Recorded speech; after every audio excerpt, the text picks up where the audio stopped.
নমস্কার, welcome to পছন্দের রান্নাঘর। পছন্দের রান্নাঘরে আপনাদের সকলকে স্বাগত জানাই।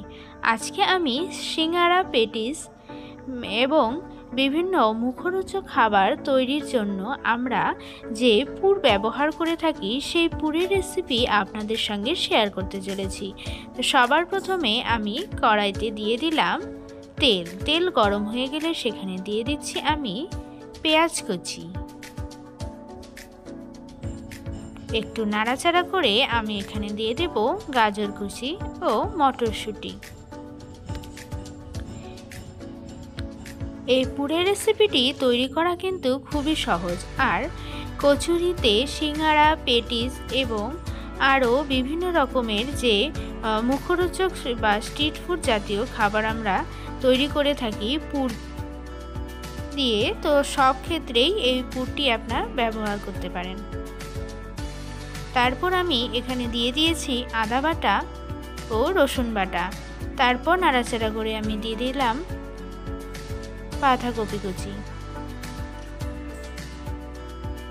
দিয়ে দিচ্ছি পরিমাণ মতো লবণ আর পরিমাণ মতো হলুদ।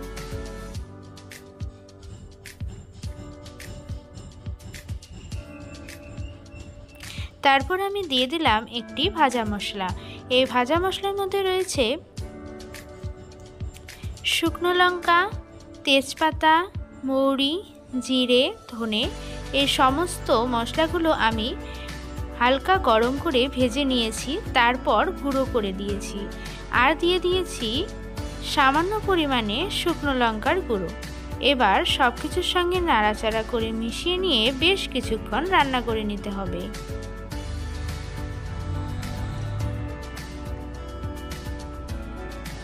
একদম রান্নাটা খুব ভালো করে হয়ে গেলে আমি এখানে আগে থেকেই সেদ্ধ করে রেখেছিলাম আলুগুলোকে এবং সেটাকে ম্যাশ করে নিয়েছিলাম।